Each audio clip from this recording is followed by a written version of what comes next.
प्रशांत किशोर कोई चुनौती है ही नहीं। मतलब आप लोग मीडिया में उनका नाम लेकर उनको हाइप दे रहे हैं, तो जनता का विश्वास बीजेपी पर है, एनडीए पर है। जनता जानती है कि विकास यही कर सकता है। बाकी लोग वहाँ बहुरूपिया आए हैं, उछल कूद कर रहे हैं। आरजेडी के प्रत्याशी वहाँ घूम रहे हैं और तेजस्वी यादव जी विदेश में। तो जो बगला भगत बन के घूम रहे हैं उनको कोई लाभ नहीं होने वाला, और दरअसल वो जमीन पर है भी नहीं, वो सिर्फ सोशल मीडिया में दिख रहे हैं। नमस्कार, मैं हूं अनुराधा झा। आप देख रहे राजनीतिक दृष्टि।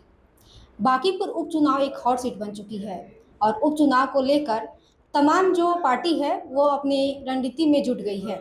और अभी हमारे साथ बांकीपुर उपचुनाव को लेकर बात करने के लिए बीजेपी के प्रवक्ता नीरज जी हैं। इनसे बात करेंगे कि क्या कुछ कर रहे हैं उपचुनाव को लेकर। नीरज जी, सबसे पहले आपका बहुत बहुत स्वागत। धन्यवाद। जिस तरह से उपचुनाव हो रही है, आप लोग की लड़ाई किससे है, महागठबंधन या प्रशांत किशोर? देखिए, आपके चैनल का नाम भी है राजनीतिक दृष्टि, तो राजनीतिक दृष्टि से हमारी लड़ाई वहाँ किसी के साथ नहीं है। दोनों आपस में वो लोग तय लड़ाई कर रहे हैं कि किनको ज़्यादा वोट है, 2 नंबर पे कौन रहेंगे, 3 नंबर पे कौन रहेंगे। जनता ने जीत का आशीर्वाद प्रधानमंत्री मोदी जी के काम पर और हमारे राष्ट्रीय अध्यक्ष नितिन नवीन जी का जो सहजता है, सरलता है और घर घर में जो उनका व्यक्तिगत परिचय है, उस आधार पर और उनके काम के आधार पर जो उन्होंने काम किया है बांकीपुर में, तो जनता का विश्वास बीजेपी पर है, एनडीए पर है। जनता जानती है कि विकास यही कर सकता है। बाकी लोग वहाँ बहुरूपिया आए हैं, उछल कूद कर रहे हैं और जमीन पे कोई वहाँ है नहीं। जमीन पे नितिन नवीन के चेहरे पे बांकीपुर की जनता वोट करेगी। बिल्कुल, उनको चुनाव 5-5 बार वो विधायक वो रहे हैं और उनके काम के आधार पर बांकीपुर की जनता को ये भरोसा है कि भाजपा ही यहाँ विकास कर सकती है। ये पढ़े लिखे लोगों का सीट है और पढ़े लिखे लोग पंचतंत्र पढ़े हैं, उनको मालूम है कि भगत और बगला भगत में क्या फ़र्क है। तो जो बगला भगत बन के घूम रहे हैं उनको कोई लाभ नहीं होने वाला, और दरअसल वो जमीन पर है भी नहीं, वो सिर्फ सोशल मीडिया में दिख रहे हैं। जमीन पर ना कोई उनके कार्यकर्ता है, तो बूथ के लिए उनको बीएलओ नहीं मिलेगा, उनका बूथ पे बैठने वाला आदमी उनको नहीं मिलेगा। ये उनकी स्थिति है। निश्चित रूप से जनता का आशीर्वाद हम लोग के साथ है, आगे रहेगा और हम लोग जीतने जा रहे हैं। नीरज जी, प्रशांत किशोर का ये बयान आया है कि और बार बार वो ऐलान कर रहे हैं और चुनौती भी दे रहे हैं कि यहाँ पे जनता हमको इस बार वोट करेगी। तो क्या ये चुनौती आप लोग नहीं, स्वीकार बिल्कुल चुनौती नहीं स्वीकार कर रहे हैं। प्रशांत किशोर कोई चुनौती है ही नहीं। मतलब आप लोग मीडिया में उनका नाम लेकर उनको हाइप दे रहे हैं। वास्तविकता है कि वो जमीन पर कहीं नहीं है। मतलब 2-4 हज़ार वोट भी उनको अगर आ गया तो मैं इसको उनकी सफलता मानूंगा। अगर 5,000 वोट भी वो ले आते हैं तो मैं मानूंगा कि उन्होंने काफ़ी कुछ जीवन में अचीव कर लिया। इससे ज़्यादा उनकी पॉलिटिकल हैसियत नहीं है। वो सिर्फ पैसा खर्चा करके मीडिया मैनेज कर रहे हैं और उनको भी पता है, स्वयं को उनको भी पता है कि वो चुनाव हारने वाले हैं। जमानत उनका, डिपॉजिट उनका जब्त होने वाला है, उनका डिपॉजिट भी नहीं बचने वाला है। लेकिन इसी बहाने कुछ उनको कहीं कहीं से चंदा मिल जाए और कुछ मीडिया का अटेंशन मिल जाए, इसलिए वो चुनाव लड़ रहे हैं।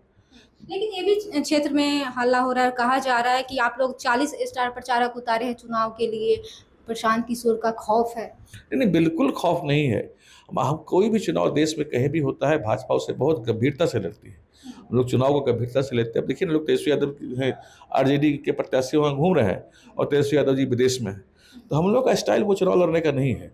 हम लोग चुनाव को बहुत ही गंभीरता से लेते हैं, जनता के काम को भी गंभीरता से लेते हैं और गंभीरता से लड़ते हैं, तभी जनता का आशीर्वाद हमें मिलता है। इस बार किस मुद्दे पे आप लोग जनता के बीच में जा रहे हैं? मुद्दा हमारा विकास है। जो हमारा काम राष्ट्रीय अध्यक्ष नितिन नवीन जी ने वहाँ किया है, उस काम को आगे बढ़ाना है।